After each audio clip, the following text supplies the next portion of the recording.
Our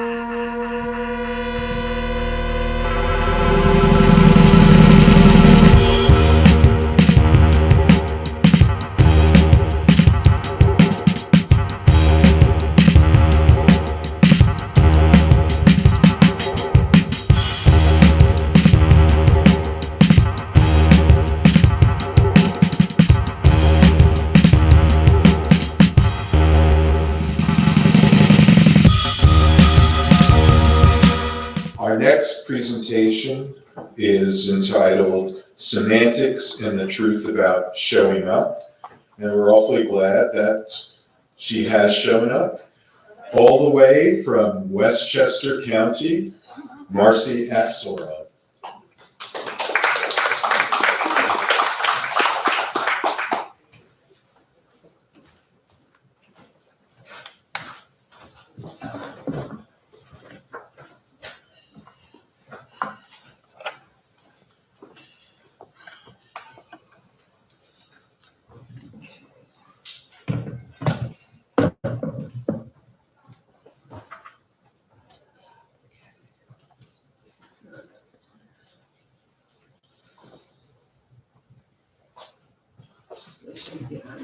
Okay.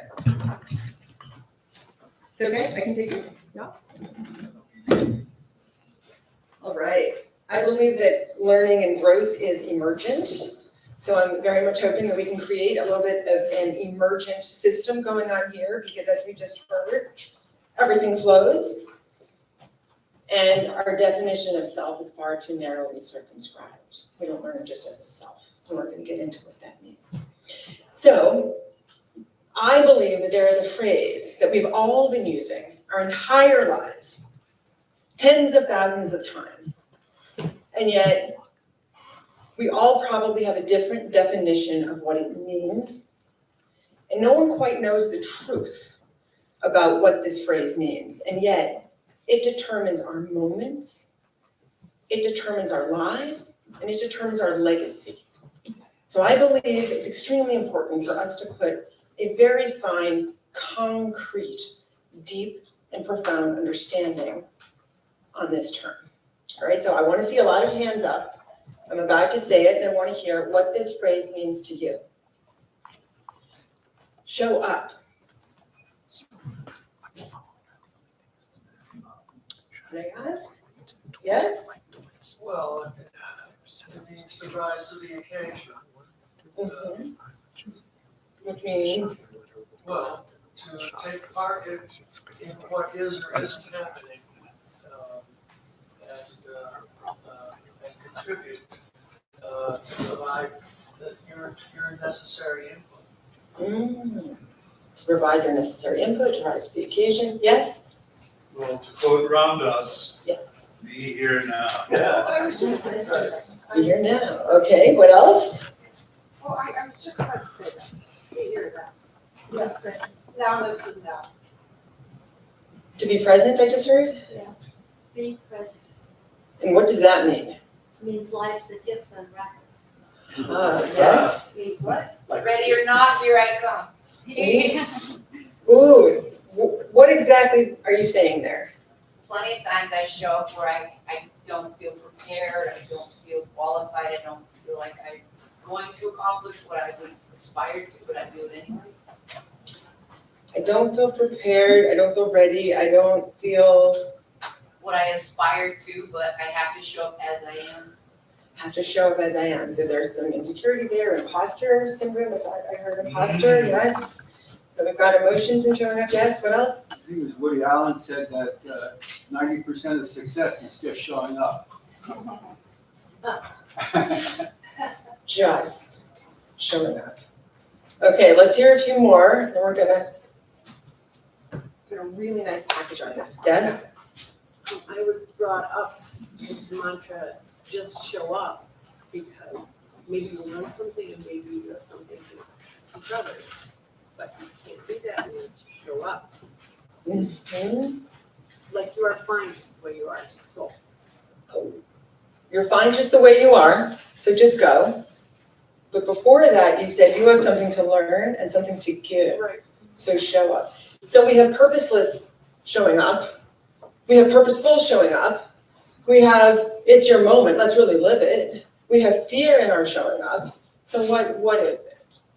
What is it? Would society be advanced? Would we be perhaps more peaceful, more kind, more loving, more compassionate, more attuned to each other, right? In that, heart-wrenching video that we saw that Jermaine mentioned. If we understood the truth about showing up.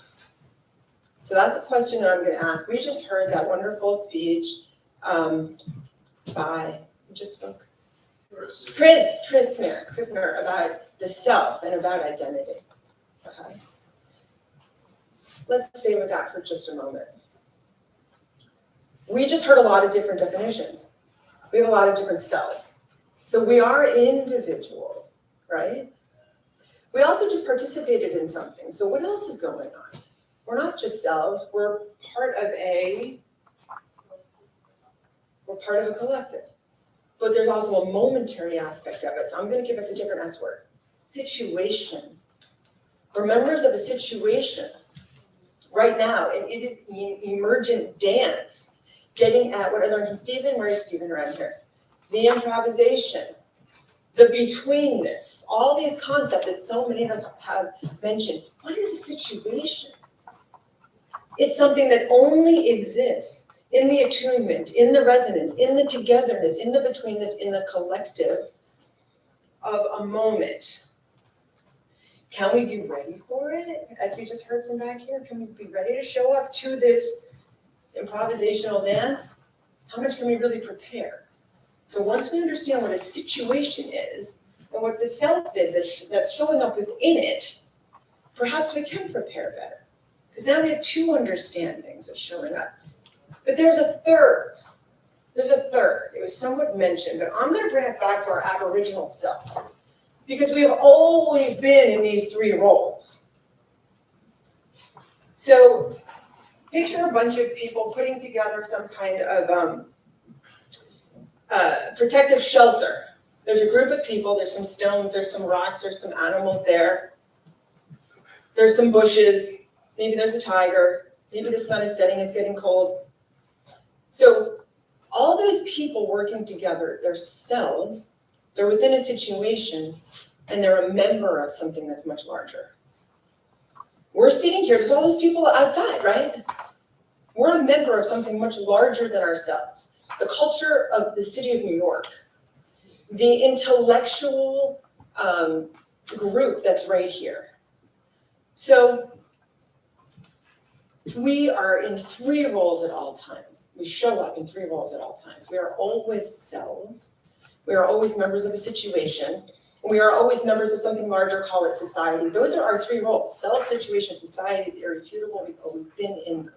And we will always be. And I would even say there's a version of this after we die, which is also a Batesian, and it's very much in the thinking and literature of the great founders of general semantics.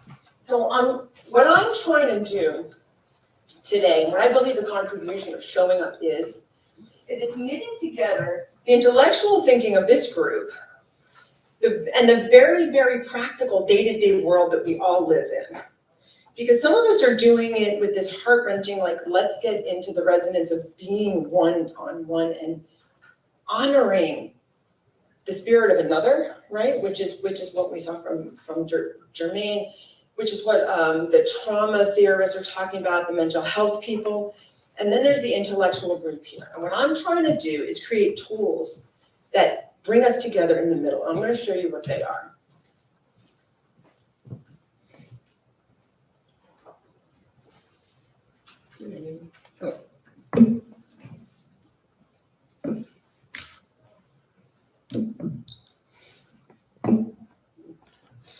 Okay.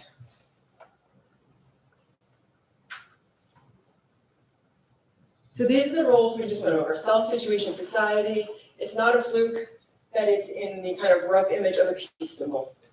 These are the roles in which we show up. And by the way, there's a rainbow. That's very purposeful as well. How do you do each role well? Very, very simple. be grounded in ourselves, right? Know who we are, understand, recognize there's fear in how I'm showing up. Am I an imposter? Do I belong here? Once we recognize that, we can better ready ourselves for our situations.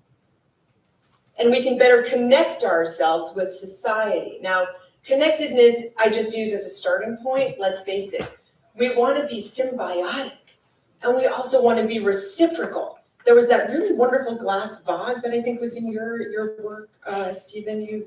You showed something, and I was picturing water going through it. It's almost like a Mobius strip, right? You're always on the inside and the outside at the same time. All intelligence, and the word that goes with it, all individuals. Maybe if we didn't think of ourselves as selves, we thought of ourselves as all individuals, maybe we would treat each other better. Maybe we would show up a little better. Maybe our climate would be a little healthier, and maybe we wouldn't have the mental health crisis that we do right now. 1 out of every 8 of us is on either an antidepressant or anti-anxiety medication. Teen suicide is up 30% in the last 10 years.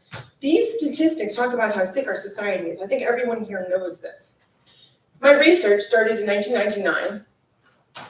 It was actually for a project for Hewlett-Packard that said, Marcy, I want you to put together a team, help us beat IBM in every industry group and on every continent. And so I did that, strategy management consulting background.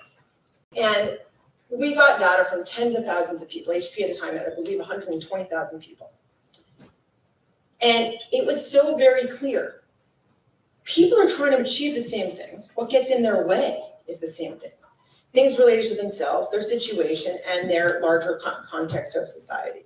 So now it's 20 years later, and this is the research that I have now tested and distilled across, dozens and dozens of companies around the world.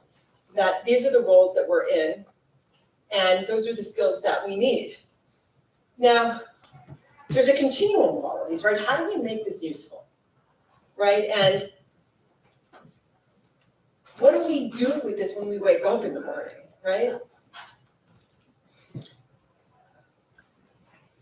So within this target, right, there are implicit layers of quality within everything in life, right? So, a simple thing, 1, 2, 3. 1, 2, 3. I don't think I need to tell you what this means. I'm going to ask you. What is this telling us?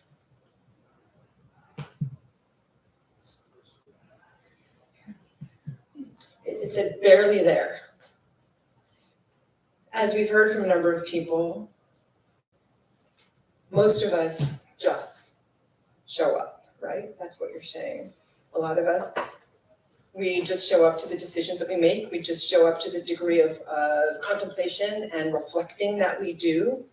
We just show up to our parenting sometimes. We're walking around somewhat coping, somewhat triggered, somewhat unable to really be the contemplative, thoughtful, kind people that society needs right now. So that's somewhere on the lower level of just showing up. It's when we are not particularly grounded in ourselves, not particularly ready for our situations, and not particularly connected or all intelligent in our societal role. My research shows that 80% of us just show up 80% of the time. Truly showing up is when we've done some work to reflect. We know a little bit about who we are and why we do what we do. So then we can anticipate what may happen in a situation, and we can ready ourselves. And we can think about others there and be more open-hearted, such that when we show up, we do resonate with people. We do feel them. We are more interested in hearing from them than in and being with and for them than in showing up to them.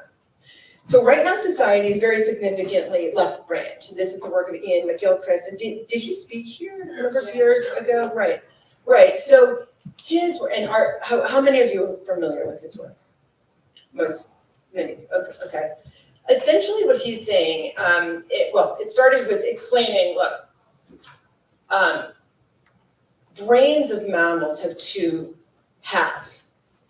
All of them. And the question is why? Why is our brain split? The answer is because we had to both feed ourselves and stay alive. And it turns out we need to attend to the world very, very differently to do those two things. Because when you need to feed yourself, there's a berry right there, it's very specific, I don't have time to contemplate, is it healthy or is it gonna kill me? It's right over there and I'm not thinking about what else is going on, it's there, I know it, I'm gonna grab it, I'm gonna eat it, I'm gonna manipulate the world. The world exists to help me achieve things. All I wanna do is show up and get stuff done and I don't care about you. This is the part of the brain, this attention system is the one that understands love and metaphor and implicit things and reads the language of your body.